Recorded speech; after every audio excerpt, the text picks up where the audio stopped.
परमात्मा ने जिस आत्मा से अपना काम करवाना होगा उसी से करवाएगा। हर कोई उस काम के योग्य भी नहीं होता है, लेकिन हम अगर बैठ के शांति से, प्यार प्रेम से, अगर मर्यादा में रह के अपनी भक्ति भी कर लेते ना, तो भी बहुत बड़ी सेवा है। तो यहां देखो परमात्मा ने क्या लिखा हुआ है इस पुस्तक के पेज नंबर 25 के ऊपर, पेज नंबर 25 दास आपको पढ़ा रहा है।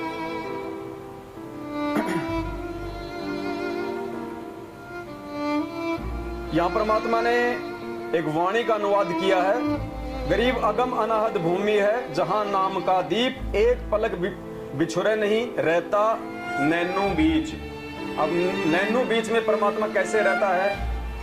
एक पलक भी परमात्मा अपने उस भगत से दूर कैसे नहीं होता है? मालिक कहते हैं वह परमात्मा तत्व ज्ञान प्राप्त साधक की आंखों का तारा बन के रहता है।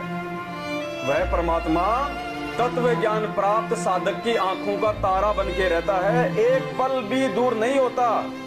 भगत को आंखों के सामने कुछ रेखाएं दिखाई देती है, वे परमात्मा की भक्ति का सांकेतिक तोल माप है।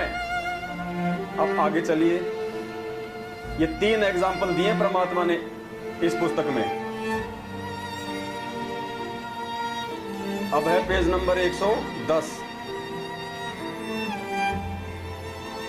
यहां क्या लिखा परमात्मा ने पेज नंबर 110 पे?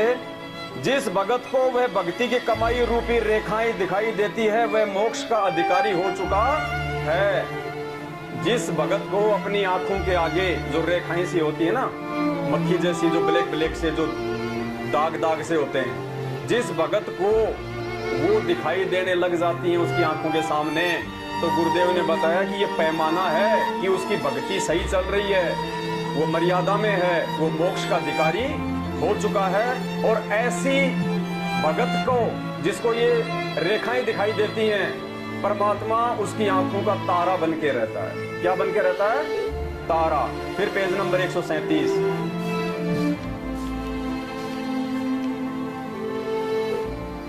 कुछ अज्ञानी व्यक्ति स्वयंभू बनकर बैठे हैं, वे वाणी नंबर 12 का अर्थ गलत करते हैं कि इस वाणी में कहा है कि आंखों की पलकों को इतना बंद करो कि वे आपस में मिले नहीं, यानी आंखों को थोड़ा खोलकर सामने एकटक देखो, कुछ दिखाई देगा।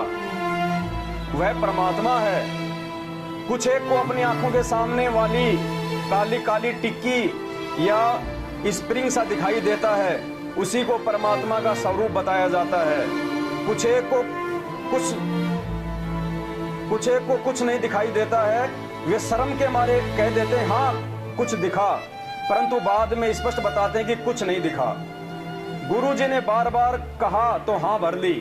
एक ऐसे दोनों प्रकार के भ्रमित व्यक्ति हमारा ज्ञान समझकर मेरे संत रामपाल दास के पास आए और दीक्षा ली। तब उन्होंने मुझे बताया, उसको मैंने समझाया। अब गुरुजी ने क्या बताया वास्तव में, कि भक्ति की प्रेरणा पूर्व जन्म के शुभ संस्कारों के कारण होती है। उसमें पूर्व जन्म में की भक्ति की शक्ति यानी भक्ति की कमाई शेष रहती है। विशेष ध्यान देने से आंखों के सामने काली टिकारी बिंदु रूप में या बाल जैसे स्प्रिंग के छल्ले रूप में जो है दिखते हैं। यदि फिर से शास्त्र विधि अनुसार सत्य साधना करने को नहीं मिलती तो इसी जन्म में कुछ समय उपरांत वो दिखाई देना बंद हो जाती हैं, क्योंकि वो खर्च हो जाती हैं। मेरे को रामपाल दास को बचपन से ही ऐसी वस्तुएं आंखों के सामने दिखाई देती थी।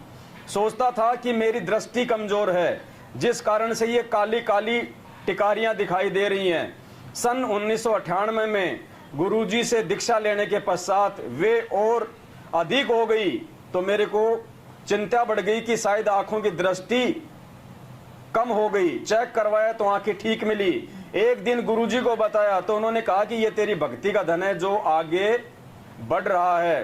पहले ये पूर्व जन्म की बची भक्ति कमाई थी, ये धीरे धीरे समाप्त हो जाती है। इसके पश्चात शांति हुई तथा अब अत्यधिक बढ़ गई, ढेर लग गया है। ये परमात्मा ने बताई। दास ने भी आपको साल भर पहले की वीडियो में बताया था कि जब दास 8वीं क्लास में जब पढ़ा करता था, उसी समय से मेरी आंखों के सामने वो काली रेखाएं, वो पट्टियां जो है वो चलती रहती हैं। और बचपन में उनके साथ में मैं वो खेला करता था, वो कभी इधर भग जाती कभी इधर भग जाती। उस समय तो कुछ मालूम था ही नहीं। अब परमात्मा के शरण में आए तो पहले वो एक थी, अब दास की जो है वो दो हो गई है। और मालिक ने कहा कि तत्व ज्ञान प्राप्त भगत की परमात्मा आंखों का तारा बन के रहता है। तो पुण्यात्माओं, परमात्मा पल पल दास के साथ में है। इसलिए दास कह रहा है कि ये मैनेजमेंट वाले चाहे कितनी घटिया हरकत कर लो, ये मुकदमे इन्होंने कोई नए नहीं करवाए मेरे ऊपर। आज से पहले 4 मुकदमे ये करवा चुके हैं। जब मैं मेरठ में था कुछ नहीं करवा पाए, ना कोई पकड़ने आया ना कोई जकड़ने आया। केवल संगत को भ्रमित करने का इनका ये ड्रामा होता है और कुछ नहीं होता है। और पकड़ लेगा तो मुझे कौन सा फांसी पे लगा देगा, मैंने कौन सा मर्डर कर रखा है। अब तो मेरी कोई विशेष आवश्यकता भी नहीं है संगत में। जो परमात्मा ने जो समझवाना था 7 साल से खूब समझवा दिया। अब भी अगर कोई नहीं समझे तो फिर वो गधा का गधा, उसको तो फिर भगवान भी नहीं समझा सकता। तो अब दास की तो विशेष कोई आवश्यकता भी नहीं है। सबको मालूम पड़ गया कि धरती पे कौन परमात्मा है, क्या भक्ति है गुरु जी ने बताई रखी है। भाई गुरु जी को भोग लगाना है, अपने घर में केवल अपने परमात्मा की फोटो लगानी है, क्या मर्यादा है क्या नहीं है, सब भाई बहनों को अच्छे से मालूम पड़ चुका है। तो अब तो दास की कोई विशेष आवश्यकता भी नहीं है। फिर भी परमात्मा जब तक सेवा में रखेंगे दास रहेगा, दास की औकात नहीं है। और बाकी मालिक की मौत, जहां परमात्मा बैठाना चाहे। जब भगवान खुद जेल में बैठा है तो हमें क्या शर्म है भाई जेल में जाके बैठने में। लेकिन जब तक सेवा है तब तक तो सेवा करेंगे, अपनी सावधानी भी रखेंगे।